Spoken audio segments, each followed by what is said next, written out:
Hello, and welcome to something I don't really do anymore these days, and that's a review of a new film. Yeah, I saw a new film, and based on the number of films I've seen that came out in 2023, we're halfway through the year. I would call this my second favorite film of 2023, of the three films I've seen in 2023. Asteroid City by Wes Anderson. I was looking forward to seeing this. It's a new Wes Anderson film. I remember when The French Dispatch had just come out and I was looking up what he was doing next, and the cast list was incredible. So I've been anticipating this for a couple of years now, but finally got a chance to see it. And I don't have a huge amount. This will be a fairly short video, but by my standards at least. But I wanted to kind of just talk about it a little bit. I watched it on my birthday, so it was kind of a nice little get some alone time to go out to the cinema and watch a film. And five people walked out.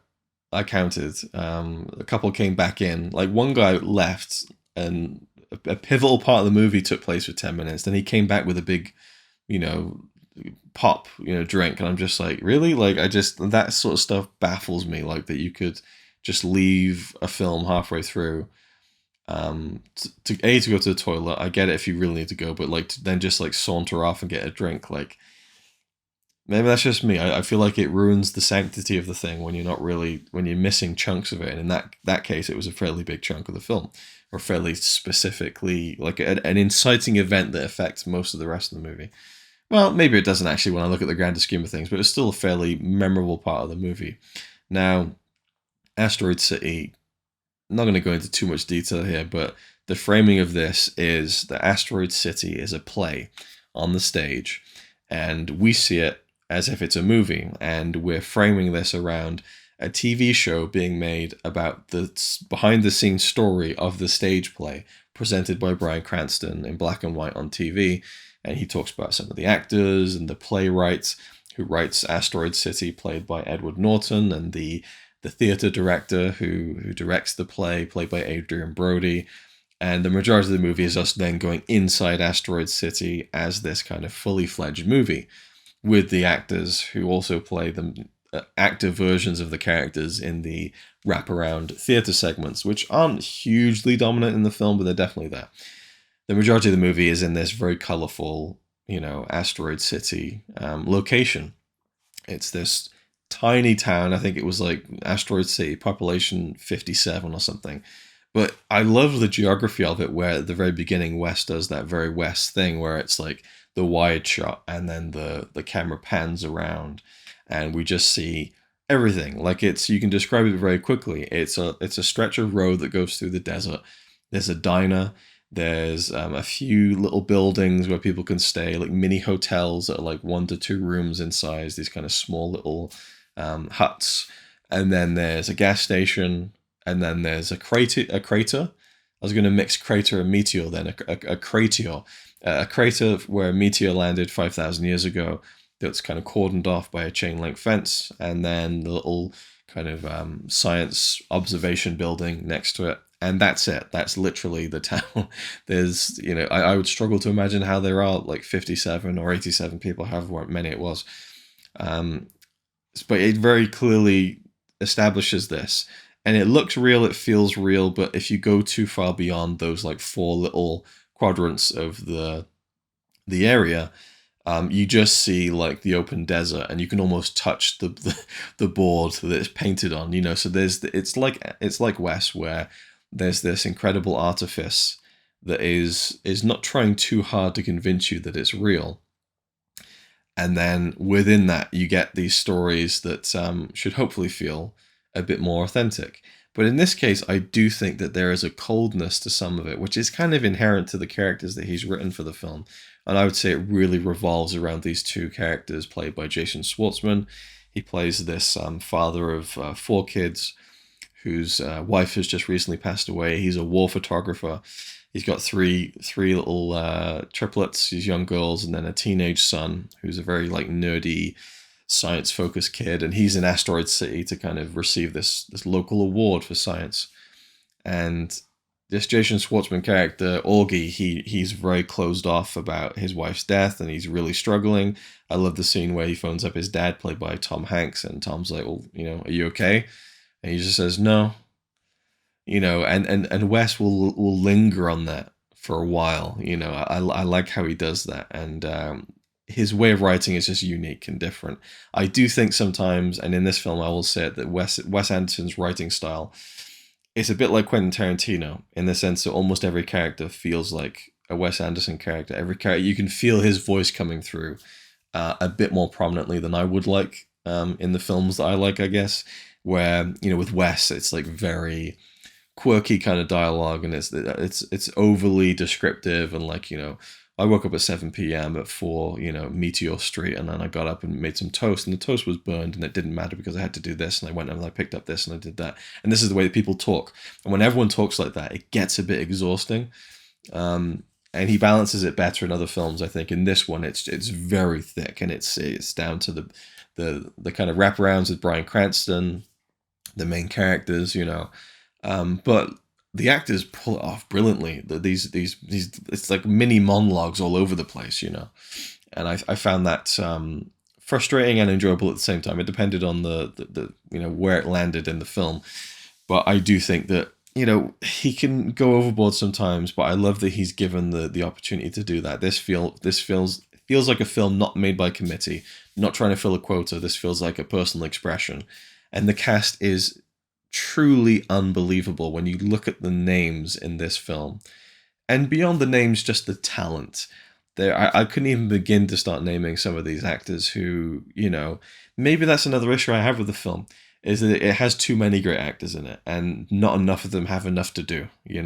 Tom Hanks, is a great actor. He doesn't have too much to do in this film. It's nice when he shows up. He does well and everything, and it was nice to see Tom play more of an unlikable character, I have to say. But it feels a bit overstuffed in that sense. And then Jason Schwartzman, I really liked him, and I've loved him since Rushmore, but he's never quite captivated me and kind of captured a character as much as he did in Rushmore when he was a kid.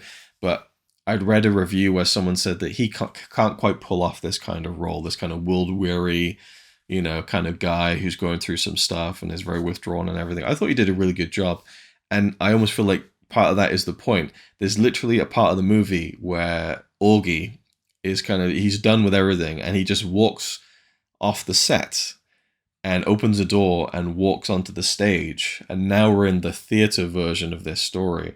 And he goes to the director of the play, Adrian Brody, and he says, am I doing it right? Am I doing it okay? I feel like I'm getting lost in this role. I feel like this role is like extracting a toll on me personally. And Adrian Brody's like, that's great, let's keep doing it, so there's these really funny moments in the film that no one else found funny in the cinema. Like I say, 5 people walked out, and there's even a scene where Scarlett Johansson takes her clothes off. You don't really see it because it's in a mirror and it's kind of blurry, but as soon as that was done, someone got up and left. It was as if they were waiting for it and they knew that it was going to happen. But there was no laughter at all in the cinema. I chuckled a few times at things I found funny, but it was like, it reminded me when I went to see The Dead Don't Die by Jim Jarmusch. I was just cackling, and the whole room was just dead. Like, no one got the kind of the dry humor, and Wes's humor is bone dry at times. Most of the time, I would say, actually, but he also has just this amazing ability to create incredibly captivating scenes, and I loved the Scarlett Johansson, Jason Schwartzman relationship that developed, and these two people who she even voices it herself verbally, like I think we're both people who have a lot of pain and a lot of inner, and this is all paraphrasing, not verbatim, but she says, I think we're both people who have, find great difficulty in expressing our emotions, and so that they find a connection, but it's a stilted one because, again, they have that in common, but it also means they can't really, you know what I mean? So I found that really interesting. I wish there'd been a little bit more of them even. But I enjoyed the characters. I thought that the visual style of it was beautiful, and even just like there's one part where it's just, you see a little dial spinning around, and I could tell that it was done in stop motion. It just made me smile because it was like how he brought in some of those elements of, the stop motion films he'd done before in the past. And I think he's done that in pretty much everything he's done since Fantastic Mr. Fox. There are stop motion elements in some of his films, but I think that the artifice and kind of the dialogue that he writes suits other films better, like Grand Budapest Hotel, perhaps, where everything feels very storybookish. But then this feels like it's a whole different artificial world at the same time as well. So repeat viewings will probably be interesting, but I thought that the actors did a great job in kind of delivering that kind of very dry humor.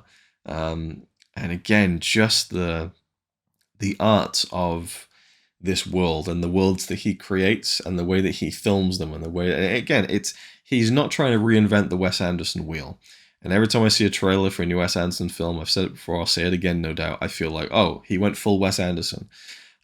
This doesn't reach for me the greatness of, say, French Dispatch or the Grand Budapest Hotel, and certainly not some of my favorite films from earlier on in his career, where I feel like maybe they work better because there isn't as much of the visual aesthetic dominating things. But I think that it's interesting to see him explore that and to push it further, as he's doing in films like this and the French Dispatch. But I do think that overall the story on this one left me a tiny bit cold at the end, but I thought that there was quite beautiful moments within it, so I really enjoyed it. And that's pretty much it. My eye's starting to twitch. Maybe it's a sign that I shouldn't be filming a video at 2 o'clock in the morning, but I just thought, hey, let's talk about the new Wes Anderson film that I just saw in the cinema and really liked, and everyone in the room apparently didn't like it because there's no laughs, and people just started, my eye just is twitching. I feel like I'm in a scene in a Wes Anderson film. Why is your eye twitching? I don't know. I'm just doing it. That's some of the stuff I liked, is when there's a scene where Edward Norton, the writer of the play Asteroid City, he meets the actor who's going to play Augie, Jason Schwartzman, and he's like, why does Augie do this? In later on in the play, and this is a scene we haven't seen yet in the movie, and he's like, I don't know. It just came to me as I was writing, and I relate to that as a writer. When I was writing my book, there were certain scenes that just flew out of me and that I didn't plan. It was like, where did that come from? It's like the characters were just telling it for me. But then the Jason Schwartzman character, the actor version, doing the stage play, he's like, I think that he did this because of this, and that's my interpretation of it. And Edward Norton's like, no, that's great. In fact, maybe he should say that. The way that you worded that was great. And then there's a pause, and he's like, no, maybe not. Maybe it's best left not to comment on it. I love all that stuff. It felt like getting inside Wes's brain for a little bit, and then he put that on screen. It was almost like an Easter egg, it felt like. So, and there's another great scene with Scarlett Johansson on a train, and it's part of the theatre version, and so many interesting dynamics there of like implied tone. And I love the way he does play with storytelling and characters and performance, and wrapping all that into a very interesting, very Wes Anderson stamped visual aesthetic is something I'm always going to be interested in seeing. And I don't know how much further he can push it, but I thought that it was, it was quite almost experimental at times, I felt. But you can't, what was the line in the film they keep repeating? You can't wake up if you don't go to sleep. I think I should do that right now, as it's late in the night. So thank you for watching. Hope you enjoyed, and I'll see you in the next one.